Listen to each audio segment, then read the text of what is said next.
on this episode of The Road Less Taken, I'm being petty rich. Small man. We are not by no means professionals, Or apprentices.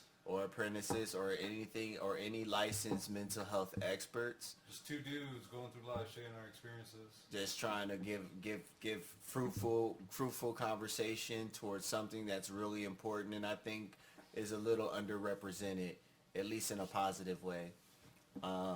So if you feel that you want to hurt yourself or others, Please don't. and contact the National Suicide Prevention Hotline at 988. I'll say again, please contact the National Suicide Prevention Hotline at 988. So today we're going to be talking, what you've been hearing so far, we're going to be talking on conditioning versus circumstance, right? Right. And so you heard a little bit of it, but what I'm trying to say is that a lot of the things that we've been talking about, right, has been a lot of circumstantial stuff where it's like microtransactions, dating, being taken advantage of, just malicious tactics, misinformation, etc., right? These are all very circumstantial, right? And it's situational where they kind of vie outside of your control. But we have dealt with conditional things, right? Like our spending habits. You know what I'm saying? Us doubling down on things and, having a false sense of confidence, right? And that fake it till you make it type. Those are conditions, right? Yeah. Where we set for ourselves. That nobody told us that we had to do. We chose it for ourselves, right? And we kind of have to approach that with a level of accountability. We got to kind of account for how we look at ourselves. What do you think about that? I agree, because you don't you'll end up deluding yourself, lack of a better, Right. to cut the fat. Watering it down in a sense. Yeah. Like, what would be a consequence? What do you think would be a consequence of deluding yourself in that way when you condition yourself? And are there any way? And is there a healthy way to condition yourself? And if so, have you considered any? I'm not saying you have to practice because we all in the same boat. I'm just talking. You know me. I just be talking. Mind y'all, I'm not an expert. This is just shit I be talking about, bro. So if you be thinking I got my shit together, I don't. I just, this is a think tank. So if you have any that kind of opinions on what we talking about, leave a like and comment. I'm just saying. Sound off. Let us know. This is a conversation. I just want to be known. We not experts like that. We just trying to talk. To me to you too, bro. I think you could, you can't, you'll find yourself in a scenario where you'll probably jeopardize either your finances, your situation where you live, your home. Okay. Maybe your friendships, relationships, or your professional relationships, coworkers, etc. Yeah. There's all sorts of ramifications given on like how you conduct yourself. Absolutely. And have you seen any kind of is there anybody in your life that you probably know that kind of have positive conditionings in their lives that they've established for themselves, like probably maybe like a discipline or a routine that you've seen someone do that you respect? Yeah, I do. You don't have to give out names, but could you elaborate? Some of them, let me see. I say one of my friends, actually, that's a personal trainer. Like, for him, is a good example because I see, like, knowing him since we were kids, like, I saw, like, the way, like, we used to, like, our nutrition. Yeah. Like, how we would just eat, like, fucking, like, we didn't know any better. Yeah. And then just seeing the change that the change that he underwent, and then also, like, the discipline that it took to kind of, like, to get his certification as a personal trainer and knowing about proper nutrition, proper recovery, a person's physique, like everything that has to do with like your musculature, your skeleton, all that stuff. Yeah. Like and then just seeing him have like his own personal business, like having seen him buy like a house, like just I've seen his like progression in life. I was just like, whoa, that's amazing. And the same for other people like that recently become parents, or like they actually have like a job, like a career, Right. like where they have like a 401k, like a way better income than I've ever seen. So like shit like that, and it motivates me. Like if anything, it's like it's kept motivating me, just not because I'm ashamed, but it's just like more so like Inspired? yeah, inspired. Okay. It's possible. Like these attaining these goals are a possibility, despite what you sometimes hear or read around you. Man, I got a homie just like that too, bro. Man, like, my man was, bro, he went from not having his own place to having a home in the span of a few years. Yeah, it takes work. Right. It's not easy, but it's possible. You just have to stay focused, dedicated. You have to be disciplined. There you go. That's the word. Yeah, man, you gotta have not just discipline. You need to have financial discipline, and financial ignorance is not an excuse. I say that on any age group. I feel like whether you're a teenager, a young adult, or an adult male, you need to have some level of financial competence and knowledge. You know what I'm saying? And even as a youngin', it's no excuse to not do the research. You know what I mean? Like, anybody who wants to kind of tackle this world needs to have some level of financial competence. It's not just going to come to you. It's going to be something that you're going to need to actively try to get familiar with. You know what I'm saying? Like, when I was 15, 16, 17, 18, 19, Right. I wish I had YouTube and all that like they do now. Like, the way they got it now, because Yeah. YouTube was not, YouTube was a wild west back in the day, man. Well, it was what barely came into being. Bro, they was cutting off, people were cutting off their thing on YouTube back in the day. It was damn near rotten.com in the early days. They was wilding on YouTube back in the day. There was no kind of thing, what's a regulation? It's just like, here's a video platform. Bruh. Like, YouTube used to, because it wasn't owned by Google. Right, it was just his own thing. It was his own thing, bro. And then Google bought them back in like 2008, 2009. They bought them when I was in the military. Was it that year? It was like, they bought them between 2007 and 2011. Like, because they definitely did that. Hold on. Damn it. I never have my phone by me, bro. And then that shit want to go off on its own willy-nilly, bro. Watch it ring. It's going to do some dumb shit. Hold on. Okay, here we go. Hold on. When did Google buy YouTube? 2006. Okay, so a couple years after. So like a year before I joined the Navy. It happened a year before. Mm-hmm. So yeah. Why was I talking about that? Because you were talking about finances and how people could look at those resources to help them get a better knowledge basis for exactly how to spend, how to save, exactly. how not to spend. You're so much able. You have better ways of conditioning yourself now than you did then. But it's not to say that it's easier. It's just more accessible. Mm-hmm. I won't say it's easy because you can't, if you don't know, it doesn't matter how many resources you have.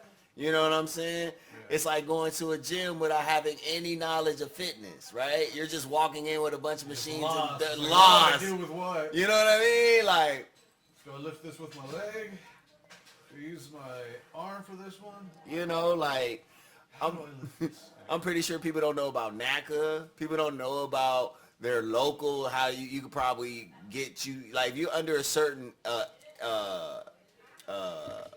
if you got a net income, you can go to the city and get your utilities paid for free at least once a year, mm-hmm. depending on where you at. Mm-hmm. You know what I'm saying? People don't know about these things because people don't know how to access resources. People don't know how to use their money. You know, people see CD accounts and they think, oh, it's money I can't touch. No, it's money that you can gain higher interest than normal savings accounts. Right. My thing is, but I don't want to get too far off topic because we got to talk about the conditionings that keep us down. Like we talk about how we can't do anything and how because our circumstances are like this, we can't do anything when there's so many options out there that we can expand on. Right. Right? Just because we can't get it this way, you're telling me that's the only way we can get it? That's the only way you can get it? No, there's many different avenues of ways that you could acquire the bag. Right, and Whatever it is that the you're bag, a woman. Why are we so like? For example, that's the most commonality right now because most men are single. Get in the bag. Most men are single without kids and unmarried. And we see Twitter, YouTube, Facebook, Instagram. TikTok. Everybody complaining about not being able to, right? But they all come from the same talking tropes. Right? It's one huge echo chamber. Right. Whether you listening to Abba and Preach, Fresh and Fit, Andrew Tate, Whoever. that Pearls, that white lady from England, Pearly Pearls, Right. you know. She looked like a Weasley with a mutation, bro. Weasley. Right, like a blonde Weasley, bro. She a mutated Weasley and shit. Like she the only blonde in a family of gingers and shit, bro. Like she looked like Goldilocks if they did a live action film, bro. By Disney. I'm surprised it hasn't. It would have to be her, bro. It would have to, I would accept nothing less but her, bro. Just Man, you got some standards over just here. ugly as hell. Just like bro, have you noticed that most of these live actions, the female protagonists and shit be ugly? They don't even be bad no more. That's not what they're trying to focus on, man. And that's the problem. And that's the problem because the story suck. So why do they gotta suck? Oh, you're such a toxic male. Very, very. That's why I'm not an expert. I'm an enthusiast. Dumb.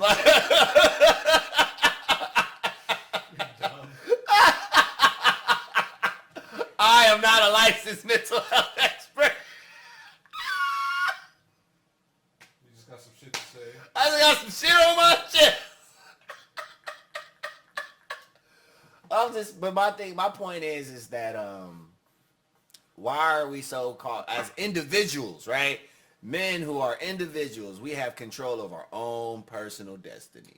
So why are we worried about what other men are not getting, and why are we worried about what other men are getting? Because we want validation from somebody. Right, but that's where it comes back to conditioning ourselves. We've conditioned ourselves to seek that validation outside of ourselves. Because we've been tricked into thinking that the validation of others is where it matters. We've allowed the aesthetic the aesthetic has never told us that we're not worthy. Right. We told ourselves we're not worthy. Right. We told ourselves that certain people only get the pussy. We told ourselves that only certain people get the money. We told ourselves that women think this way. Right? Yeah. We told ourselves this. Yeah, we got statistics and shit, but the summary came from us. We came to our own conclusions based on numbers and not context. So at this point right now, what if you just said forget the statistics? Who cares? That's not my life. Yeah. It's just the general consensus of what the world's going through. But you telling me you can't take another route and find a different conclusion? You telling me that this world is like you're never gonna find somebody who fits your vibe, bro, like in a world of 8 billion. Can you count or think back to how many route detours you've taken by now? About 4. Oh, okay. I've taken about 4 detours in my life. You know, it takes time. But the thing is that I believe as a man, you know what I'm saying? And this ain't people who were born a man but don't identify as a man. This is just for people who are men born as men, because I was watching a video and a lot of people who identify as they and them don't want to necessarily Identify as their gender? well, they identify that they were born men, but they don't Trying to disassociate. They believe distance themselves away from it? right, but I feel like that's disingenuous because they want to say that those are old concepts, but the idea that gender is fluid is an infant concept, right? So because I was hearing they were saying that gender is albeit obsolete. I'm going a little off, Right. but we have to share the consensus of history, right? We have to share the burden of history, right? So no matter how someone identifies, we all as men, born as men, identify with the men that came before us, regardless of what we identify, right? Just as much as white people believe, right, they're not associated with the sins of the past. Right. You know what I mean? Like, just like the Turks with the Armenians. Mm-hmm. You know what I'm saying? They might not be the Turks of then, but they carry the history. Right. That's all I'm saying. Right. You can't run away from your responsibility, even if you don't identify with it. You know what I mean? Like, that's not fair. That's not fair to those who suffered under it. Right. So I speak like that because out of respect. But as a man, you have to set your own standard of living, and if you don't, you're gonna be victim to your own conditioning. It's an oxymoron. It's like, okay, so to keep myself from self-destructing, I have to condition myself the same way I've been conditioning myself. Yeah. So like what? Right. But the thing is that I was talking to my homegirl. She was reading this book. I forget what the book was called, but she at one point it made a point that it takes 3 positive thoughts to counteract 1 negative thought, right? Is there a reason why it takes 3 to counteract just 1?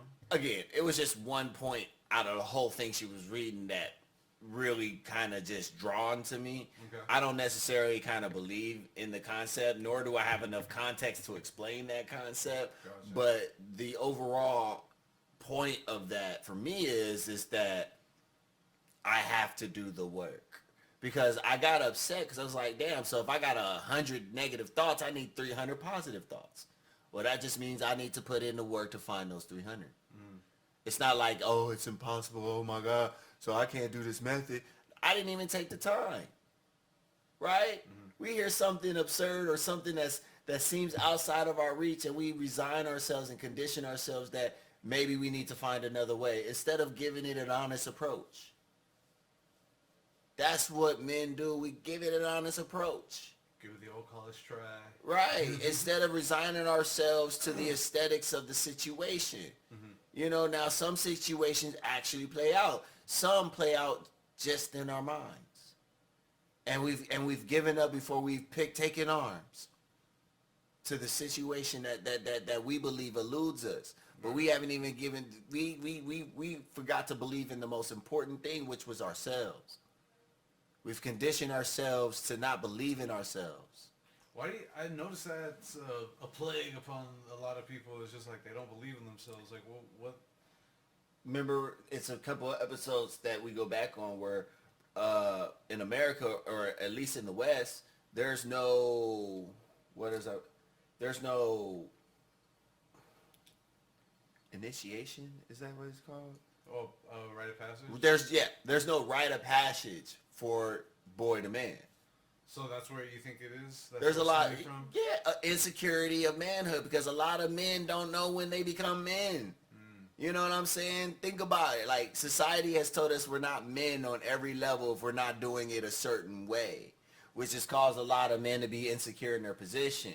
And then you got no fault divorce, right? Mm-hmm. And there's no laws against adultery.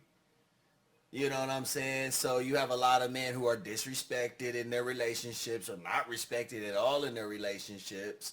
And it's just... oh. This feels good. But it's all how we set up the narrative in our lives, though. Mm-hmm. We can't take away from how we condition ourselves to make reality the things that necessarily could have been prevented if we took better measures to believe and then to invest in ourselves. You know, we get so caught up in the validation of others that we overlooked a lot of things, and we wonder why we're so disrespected. Why aren't we regarded in the way that we think we should be regarded? Because your thoughts versus your conditioning contradict each other. You may want better for yourself, but what do your thoughts bring to life more? You know what I'm saying? Yeah. Does your life bring to life, I want to be better, or does your life bring to life, I can't do this because A, B, and C, and D? Right. You know what I mean? Like you're thinking both thoughts, but which one's coming to life? Yeah, what are you going to choose? No. It's not what you're going to choose. Yeah, because... What's coming to life? Because the thing, regardless of because every day keeps moving. There's no pause button, right? No. So we literally have a visual in real time of the choices we're making, right? Because like I want to do better, right? Yeah. So you can actively ask yourself, what am I doing as of right now? What cumulated motion have I made to this point to achieve that positive thought? Versus what have I been procrastinating? What have I been stalling? What have I been putting on hold based on my conditioning? Because I believe I'm not good enough, right? You remember?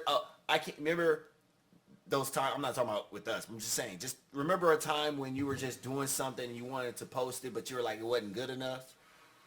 Yes. Conditioning. No one told you it was good enough or not good enough. You did. Think about how many people would be so much better off if they didn't condition themselves to fail. If they didn't condition themselves to think that they're not good enough to reach their fullest potential. It's not always mental health. It's just self-conditioning. That you just reminded me of something that affected my self-worth a lot when I was in middle school, high school, more middle school. Like, I wasn't doing the best because at that time, like, shit at home was still unstable. And the school had this dumbass form that each teacher would have to sign, and it would track my progress as to how I was doing for that week. Right. And so it would just track my progress for the month and then throughout the year, etc. How'd that turn out? It didn't do well for me because it just came over here and just made me feel fucking dumb. Like, yeah. I was like, and it didn't register until way later in life when I was an adult. It's just like, they couldn't box me into their dumbass curriculum. And you got to remember, you may not be black, but you were also a part of what was known as the prison, the school to prison pipeline system. So they had that IQ stuff, bro. So yeah, that affected me like that in a different way because I just felt like I couldn't perform like scholastically or whatever you want to call it. I'm sorry about that, bro. And it was just like, what's the point of this? Like, it all ultimately just had me wondering why. Like, what is this doing? Like, I knew I was smart enough, but it was just like something wasn't adding up, so it would just like it would just vex me. Just leave me feeling frustrated as shit. Yep. And then it was just like, this had no bearing on my development as a person. It had no bearing on how I was gonna like. It plays no part in my adult life. Like, what the fuck did that achieve? Like, that's what They wanted you to break down and have a sense of belonging. You know? It was just like, I shouldn't feel this way about it now because literally I'm decades removed from that part of my life. But here I am still kind of feeling a way about it. It's just like, it makes you wonder like about students now, like what type of, like if they're going through like something similar too, like that has them feeling like questioning their what they've been endowed with. Cyberbullying, bro. Bro. Cyberbullying is just like... That's bad. Because think about it, bro. Like, now you can record something and post it online. And it can't go away. Yeah. And you remember all the scandalous shit that used to happen in high school and middle school. Now imagine... That people would just talk about. Right. But now imagine all that scandalous shit on Telegram, Bumble, Kick, Reddit, 4chan, Tumblr, Twitter. People still use Tumblr? Yeah, the alt community uses it a lot. Alright. Yeah, like it used to be for like, pornography, but then when the pornography left, the alt group came in. Now it's our time. Yeah, so they went in heavy, and then I think and then the alt group went to Twitter because everybody left Tumblr because the porn left Tumblr. Right. And apparently, the alt company didn't like their own company. They like to impose their company on others. So, yay. Yeah. That's why you see all those anime profile pictures. Yeah. Is that what that is? That is a dead giveaway for the alt community. They do not use their own faces, bro. They just out here with those little cartoon pictures, bro. I wonder if that's what people think about me since I have the Ouroboros for my IG. Nah, they have it because a lot of the alt groups are stands. So they're like, so when they got pictures, it's usually either of their stand group or anime, and they have a specific way of talking, and they definitely I'm not gonna name them all. There's so much about e-culture that just over my head, man. Like it doesn't have to. I know, but it's just like I personally feel like how is it gonna benefit me? So I just kind of let it be. I'm an uncle. Yeah.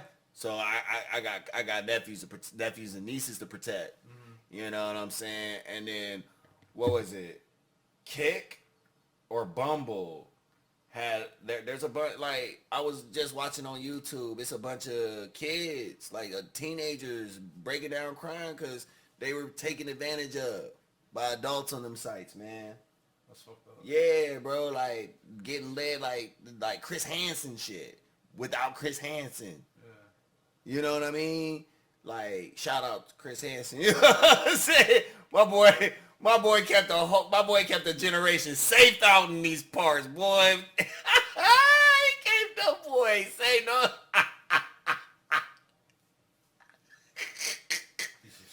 You know, I got the big three, right? As far as white men in my life that I respect on a celebrity level. So who was it beside Chris Hansen? Mr. Rogers and Bob Ross. I fuck with that. I'm a huge Mr. Rogers fan. Yeah, you know what I'm saying? And then Bob Ross, the painter, you know what I'm saying?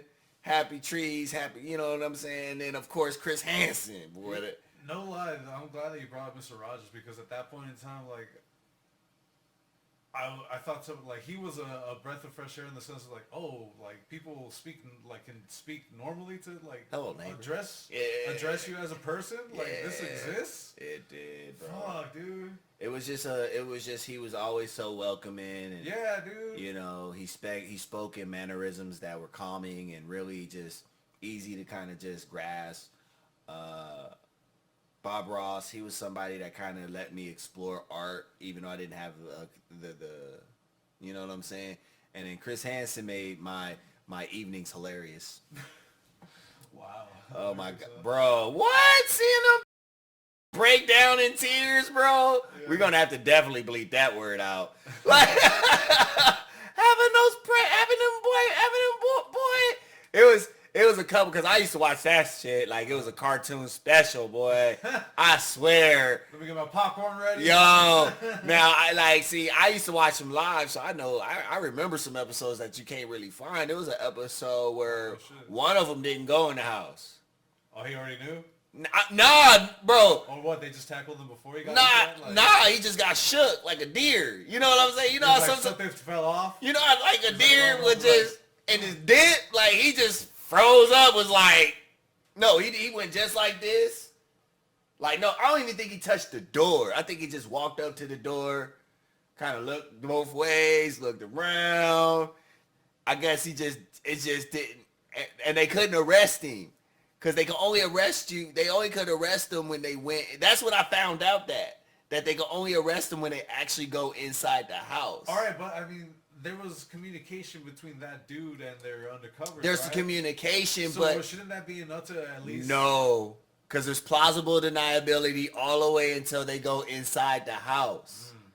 So he could say he was going there for any other reason up until they go into the house. Right. That's what I found out from that episode. Because again, he didn't go into the house, and they were like, well, we can't pursue him because he didn't go into the house. Damn. And I was like, oh, shit. See, yeah, well, bro, that's why I was watching Dateline. I was finding out that shit, bro. That's why, bro, I was like, bro, what? Like, young knowing about that shit. Because I was like, fuck that. I ain't trying to get caught up in that shit, bro. Yeah. You know what I'm saying? But I don't know how I got off there. But that's why Chris Hansen. But why did we talk about Chris Hansen? Cake and Bumble and how you're... Bumble, yeah, you know what I'm saying? For your nieces and nephews. Yeah. Taking advantage of. I went there, didn't I? But bringing it all back, you know, yeah, that's why I try to stay in the tech savvy world, you know what I'm saying? Because these predators are evolving, so I gotta stay on top of the digital level, and then with Web3 coming into play, virtual reality, Meta trying to become the Meta. Is Meta in use right now? Like, is it live? Yeah, it's been live. It's been live for a little minute now, but now they trying to upgrade the graphics with the Unreal Engine and shit. Right. So they trying to make it where it's like in a complete immersive experience where you can literally have an outer body experience in your own home. You can buy real estate in their metaverse and all kinds of shit. It's literally getting meta, too meta. Yeah, and once Web3 completes... It's like, forget the sim, you are the sim. You are the sim. That's for real shit. Motherfuckers gonna be making money in these things. Motherfuckers gonna be working literal 9-to-5s in the metaverse. If they're not already doing that. Right. You know what I'm saying? So that's the new economy, which is the digital economy. You know what I'm saying? Yeah. We've already conquered natural resources and stuff. But that's what I mean by conditioning yourself, because Malcolm X once said, believe in something or fall for anything. Right. And why not believe in yourself? You know what I'm saying? If you ain't got nothing else to believe in your own personal existence. You know, despite the circumstances, despite the things you can't control, the one thing that people cannot control is your existence. You exist. Yeah. Right? Right. No one's controlling that part. No one created you outside of things we can't understand. That's all I'm saying. Like, yeah, sex, reproduction, but nobody, they, not your mama, not your daddy could have ever thought of, yeah, I just want, you particularly, specifically, God, I want this baby boy who's going to turn out like this, like that. No, that's not happening. Right. Dice was rolled. You know what I mean? So control that. Take control of your existence despite your circumstances. And with that, you can speak life into that existence and put actions behind the words that you speak on. Everything's one day at a time. You can't afford the house? Bet. At least go to the open house and get the paperwork. Quantify what it takes to do what you need to do before you resign yourself to something. It may be closer than you realize. But because you've already set yourself up for failure, there's no way to go that route because you closed it off for yourself. Putting unnecessary boundaries in your path to your own purpose, which you ain't even got figured out yet. So why would you hold yourself back and you don't even know who you are? Why right? Yeah. Like, you don't even know who you are and you're already resigning yourself to not being able to do something. To touch on something that we were speaking on earlier, when it came to taking your detours, after you find yourself phasing out of said detours, how much did you come to learn about yourself after you were done with those? I learned that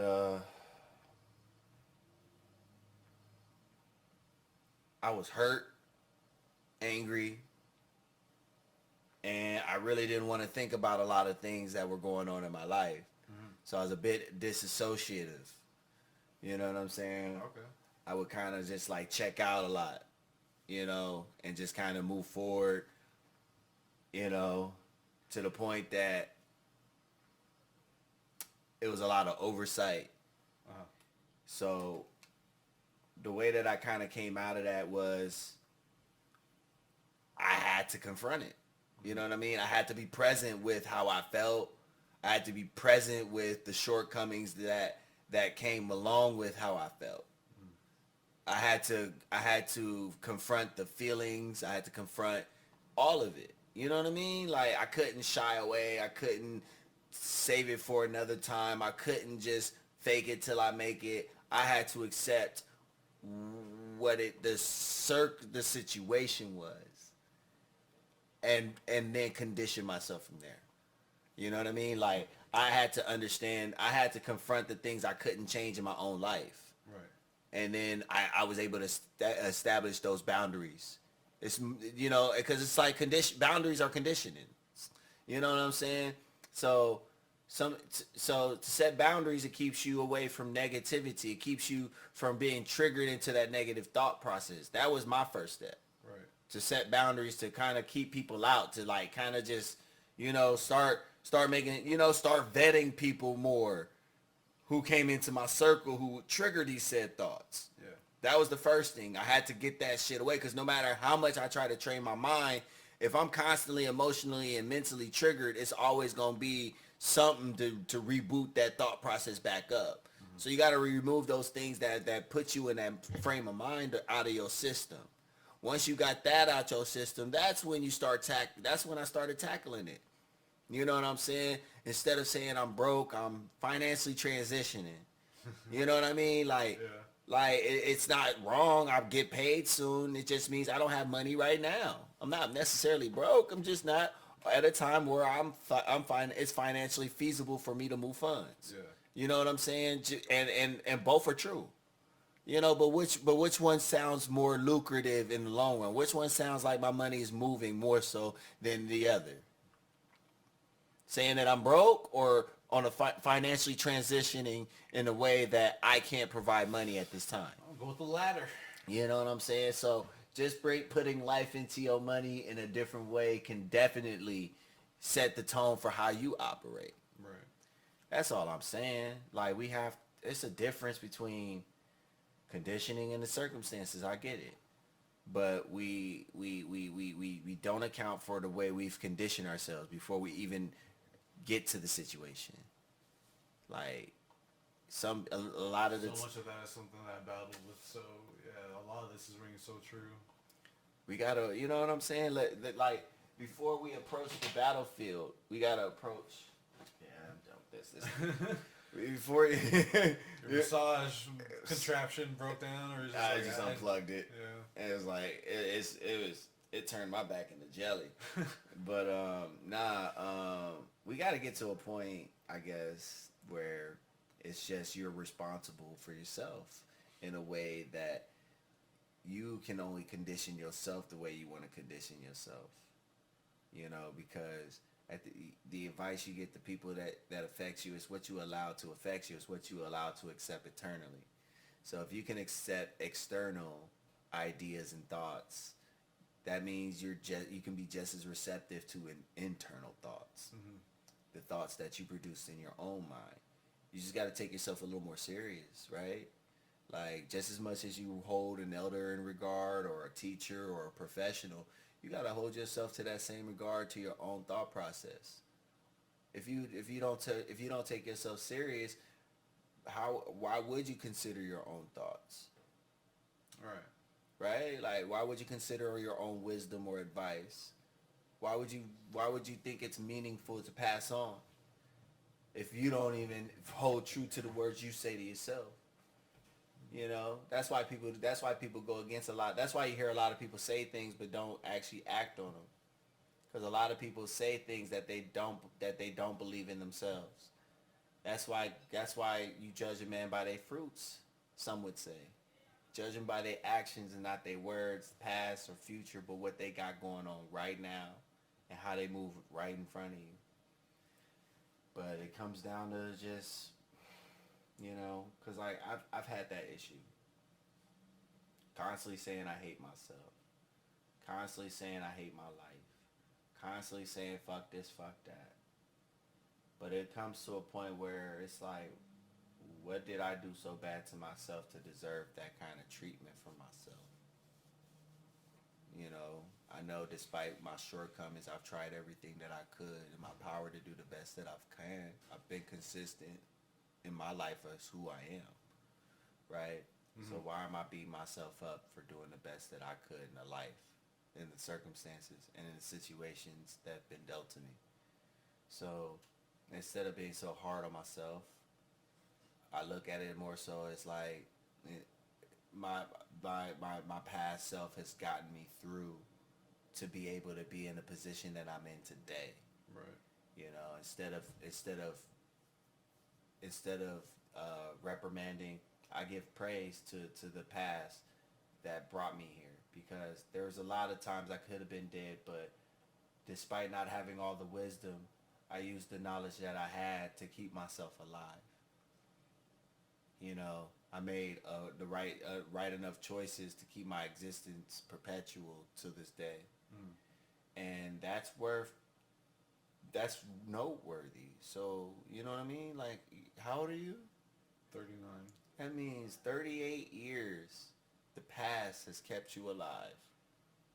Well, the first few were my parents doing, you know. I mean, you still had to drink. You still had to drink milk. You still had to be healthy. Yeah. You still had to defecate. You still had to do a lot of things as a baby just to maintain your own survival. Had to breathe. Yeah. Had to make sure your posture was good, even though because the parents wasn't around 24/7.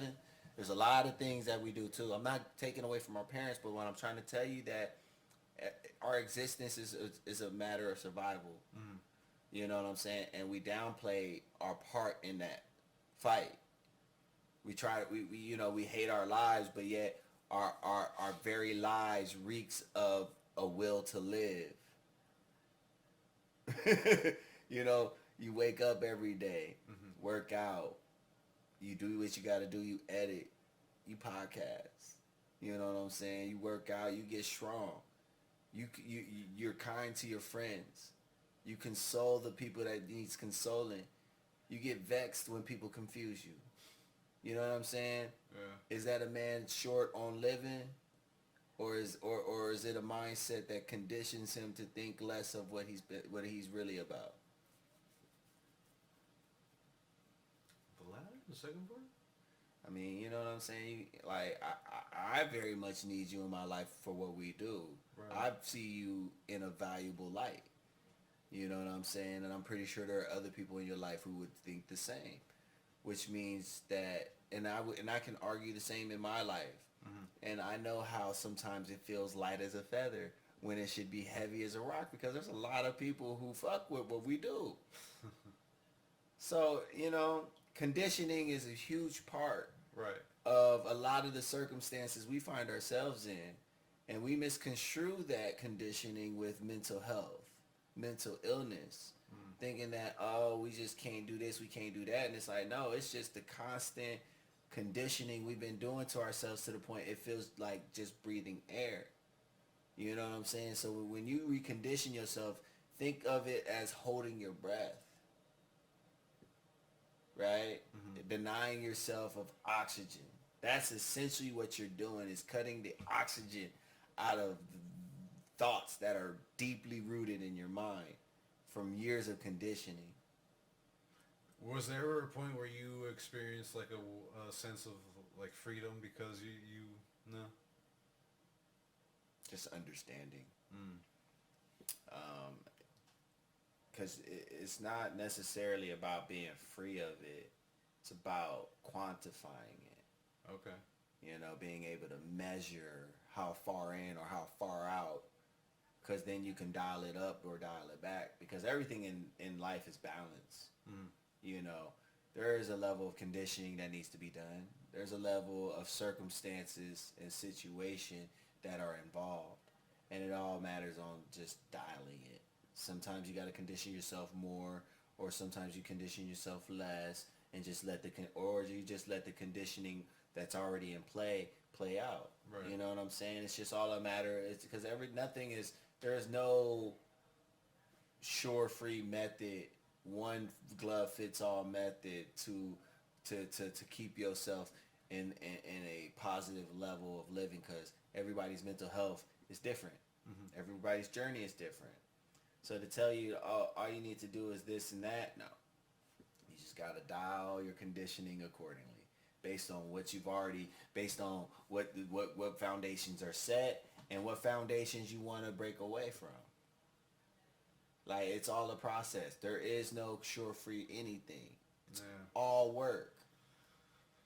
You know, when it comes to this shit right here, again, we were talking about this off camera. This is not an episode for those who are just entering their path in pursuit to mental health. If you have that kind of expectation from this particular episode, I apologize. This is on the base. This episode is compounded on the foundation which we've already built from prior episodes. So these are for people who've already got a somewhat of an idea of where they're at.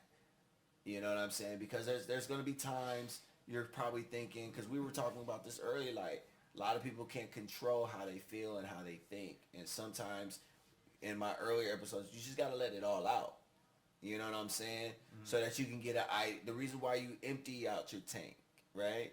Is so that you can feel where it comes from when it fills back up. Right? Because if it's constantly, because like a lot of us just let it overflow. Yeah.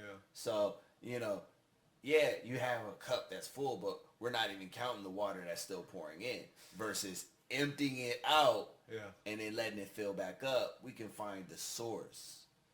You know, we can find out, okay, how long does it take to fill? What's actually filling in here, right? Because we don't know if this has been the same thing that's been filling this cup this whole time. It could have been different other things that we see once we empty the cup, the proverbial cup, of course. So it's just a lot of footwork. We have to put in the work. We have to reevaluate ourselves from the ground up. From every single thought that we have to evaluate. You know what I'm saying? Not hold on to, but evaluate. And make sure it's coming from you. You know what I'm saying? You know, because a lot of these thoughts are arbitrary. A lot of these thoughts are like coming from echo chambers from the interwebs. We have to be vigilant on how we think and how we perceive and the way we think and what we and the thoughts that we choose to put into action. I think that's all for me. It's a good note to end the episode on. Well, you know. We'll be back again next week, I think. Next week. Yeah. But in the meantime, again, if you are in a bad way and you feel like hurting yourself or others, don't pick up your phone, dial 988, the suicide prevention hotline. Again, don't make a grave mistake. Pick up your phone, dial 988. And there's also links and resources. There will always be links and resources in the description to help you go about it as well in different manners. So yeah, 988 if you're in a bad way. Like and subscribe. Comment, please. Feel free to tell us how you feel on our podcast. We're just out here having a conversation on just on what we generally engage with in our personal lives and what we see through the people that we consider our friends and loved ones. We would love to hear anything that you think may help within the regards of this podcast or in the general pursuit of men's mental health. This has been Petty Rich. Small Man. And this is another episode of The Road Less Taken. You guys have a great weekend. Take care of yourselves.